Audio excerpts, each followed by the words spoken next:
5 days before ang opening night ng NBA season, ito yung mga notable player na hindi pa siguradong makakalaro agad. Unahin natin si Paul George na hanggang ngayon hindi pa alam kung makakalaro agad siya para sa Philadelphia dahil nasa recovery pa rin siya ng kanyang knee injury.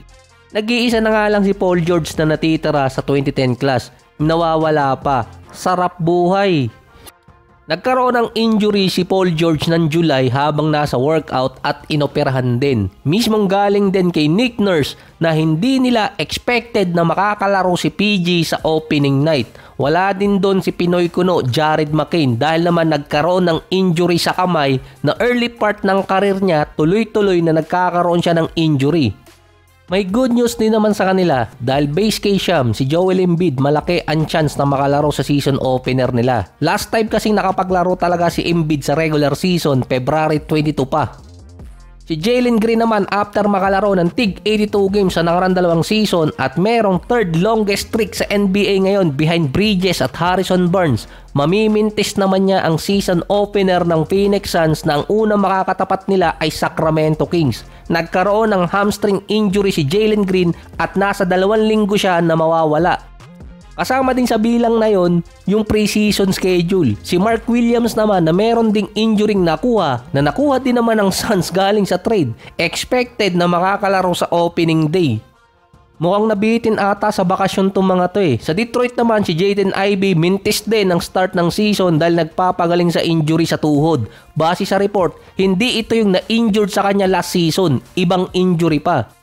Halos katulad ng kay Kawhi yung injury ni Ivy. Pero kumpara sa ibang mga teams na merong injured na player sa kanilang core lineup, parang napaganda pa sa Detroit nang wala si Ivy dahil nung naglalaro siya, ang winning rate ng Detroit ay 14-16 record, 47% winning rate.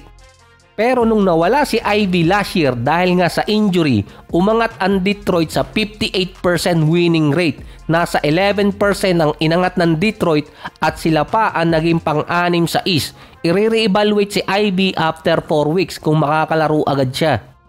Si Jaden Ivey din yung isa sa mga player na nasa trade block ng Detroit papasok ang deadline sa February. Sa San Antonio naman, hindi expected ding makakalaro si Jeremy Sohan dahil sa wrist injury na nakuha naman niya habang nasa practice at habang nagpapagaling din siya ng calf strain injury na nakuha niya sa practice din habang nasa national team. Kasama niya si De'Aaron Fox na injured din at expected sa first week pa ng November makakabalik sa San Antonio. Si Sohan naman wala pang na-report kung kailan makakabalik sa lineup. Kung sa Detroit, mas nananalo sila na wala yung isang core player nila, sa San Antonio naman, mas magagamit nila yung panahon na wala si De'Aaron Fox dahil nga kay Stephon Castle at Dylan Harper. First time in 23 years na walang LeBron sa opening night. Dadating din naman ang panahon na magre-retire si LeBron. Mukhang malala yung nakuha niyang injury na sciatica at hindi lang yun ang nakuha niyang injury. Mawawala si LeBron ng at least 10 to 12 games para sa LA. Expectation makakabalik si LeBron by mid-November. Kasama din niya kasing na-injured si Bando. May bago pa ba?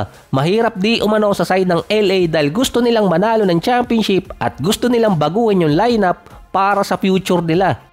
Habang wala si LeBron sa kanilang lineup, si Luka naman makakalaro agad. Kailangan nila ng at least 5 panalo bago makabalik si LeBron dahil nga kung nasa 10 to 12 games siyang mawawala. Kung sinong team kasi ang makapagpondo ng panalo bago pumasok ang January, nakakalusot ng playoffs, lalo na nasa West pa yung LA.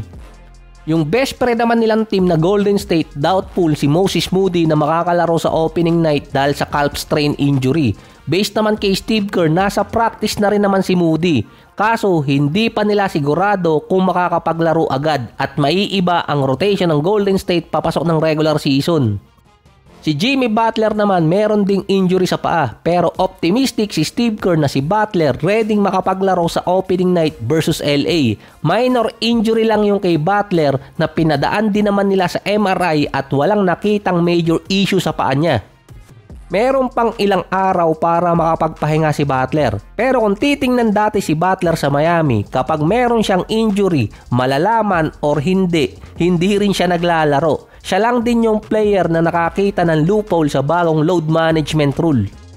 Naka-plan leave lagi si Butler kapag start ng season kasi nga mas tumatapang siya or mas gumagaling kapag second part. Pero sa Golden State ngayon, parang kahit merong minor injury si Butler, naglalaro siya, hindi tulad ng dati. Lalo na naglaro sa preseason si Butler kahit pa merong reported na injury.